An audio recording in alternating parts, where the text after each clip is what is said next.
It'll cost you 25 lakhs to graduate from BITS if you join today, and 13 lakhs to graduate from any top IIT. Now that I have your attention, let's figure out what's the actual real cost of studying in any premier college like IIT, IIM, BITS. We will briefly touch the financial cost because that is very apparent. There are plenty of videos on the internet which will discuss this particular topic into much deeper detail, which I'm not gonna compete with. I'm a BITSian, so let's talk about BITS. I remember paying 1,80,000 in my first semester, which included the tuition, hostel and mess.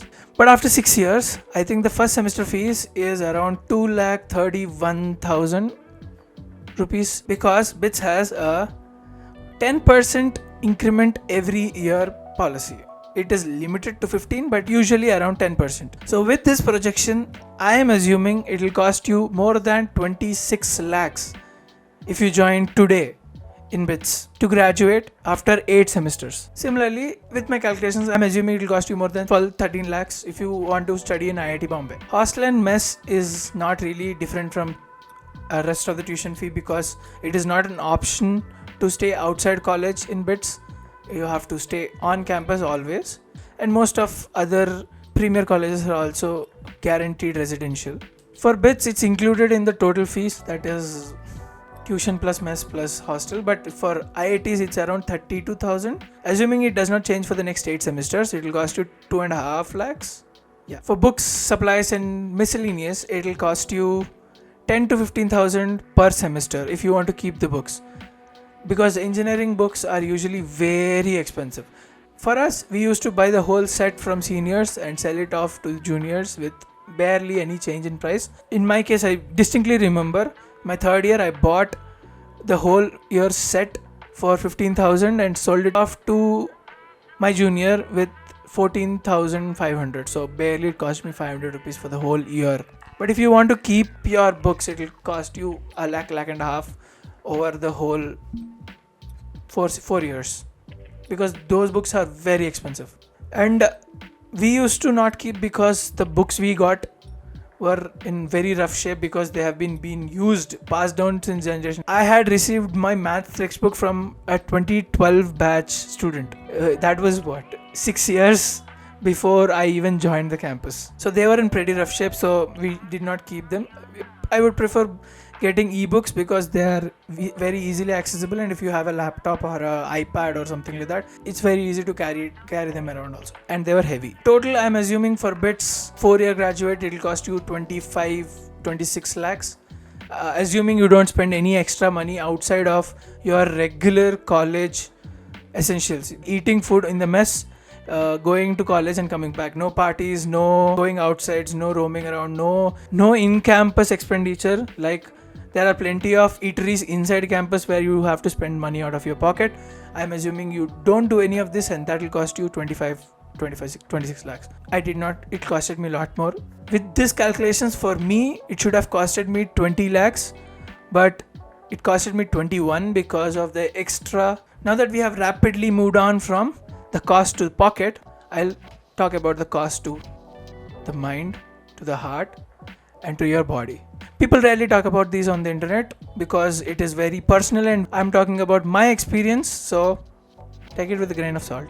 Number 1 is time commitment. BITS is known for its 0% attendance policy.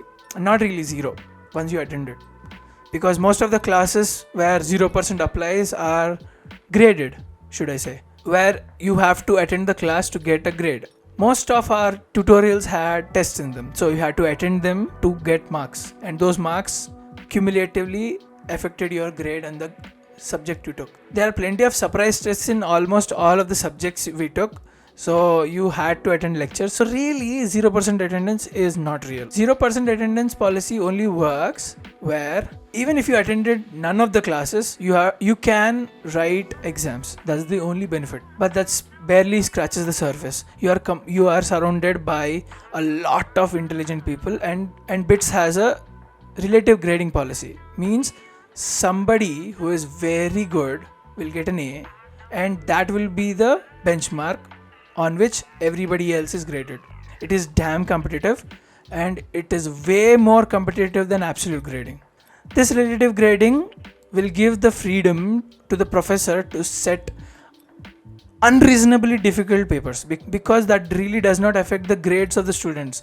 It only matters if somebody can solve the paper better than you. So that really screws with your mind. It really gets your confidence down. Even if you have studied so much, the papers are so difficult, you are stuck with the first problem itself. It easily takes 100 hours a week to be competitive in bits. Number 2 is stress and mental health. Yeah, as I said, the papers are very difficult. That really puts a lot of stress, self-doubt, underconfidence in your mind, especially dealing with very intelligent people around you. I was a topper in my school. I was a topper in my plus 1, plus 2, and I was barely average in bits, because you are surrounded by all the toppers from all the different schools and all the toppers from all the different boards. I got 98.11% in my intermediate. I was barely average in engineering, and I loved engineering. That really takes a toll on your mental health. The stress is unreasonable. The stress is undeniable. Because of the papers, which were unsolvable for the most part, the average used to be 25%, 30%. So if you have gotten 40% of the marks, you are getting an 8 or a 9, because some guy who has done extremely well has solved the 50% of the paper, 55% of the paper, and he has gotten a 10. Usually 1 or 2 people got 10s max, and rest are 9s, 8s, and that really drags your grades down.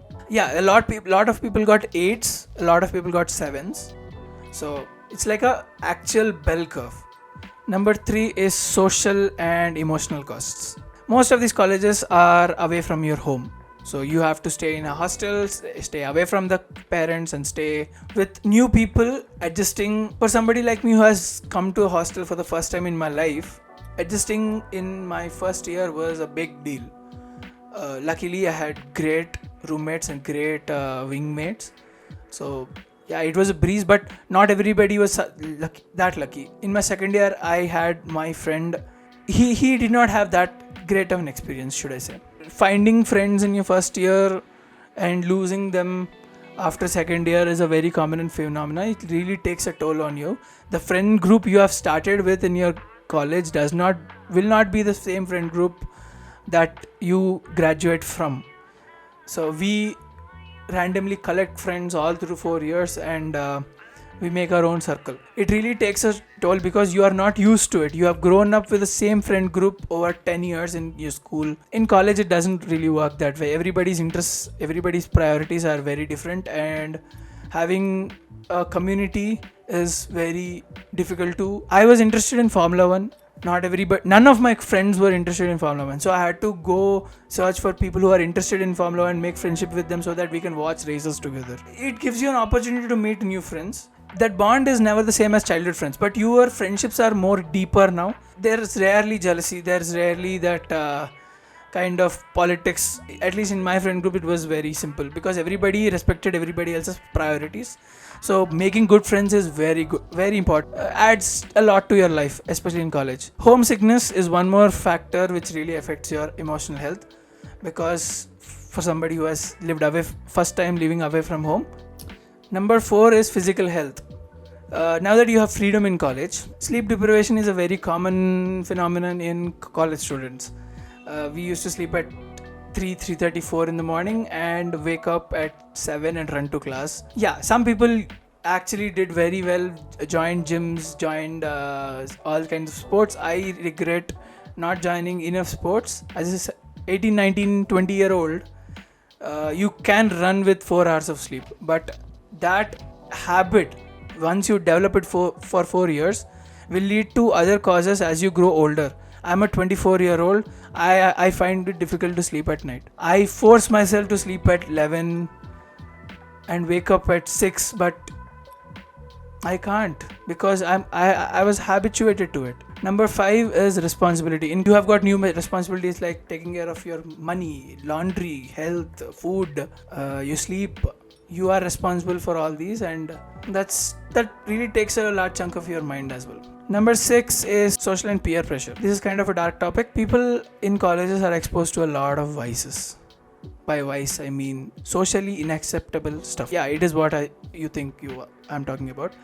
I was successful in not ever touching any of those stuff because of my own self-determination. I lost a lot of friends, I lost a lot of interactions, I lost a lot of community when I rejected those kind of things. But for my own good, I have chosen this over that.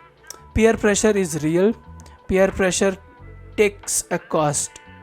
Once you stop attending parties because your friends are doing something you don't like, as a 19-year-old, as a 20-year-old, it really takes a toll on you because you are being excluded in friend groups because of that. I found a friend group who are respecting my decision and were still friends. It takes a little bit of time to find those friends, but initially you are rejected, you are an outcast because you are not interested in anything.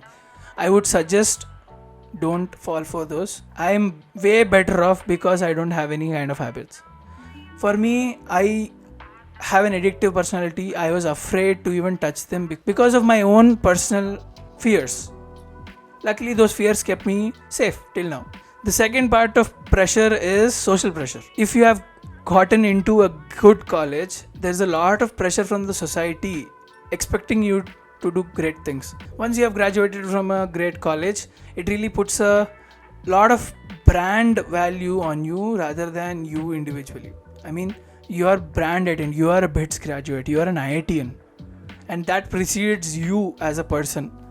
That's kind of a pressure which sometimes I don't want to have, especially when you're doing stuff thoda hatke. I don't have personal experience in this, but I've seen people commenting on some of my friends if they choose some different career other than what they've studied. These are tiny things, these are first world problems, as you can say, but they're still problems. One tip I'm gonna give you is ask for help.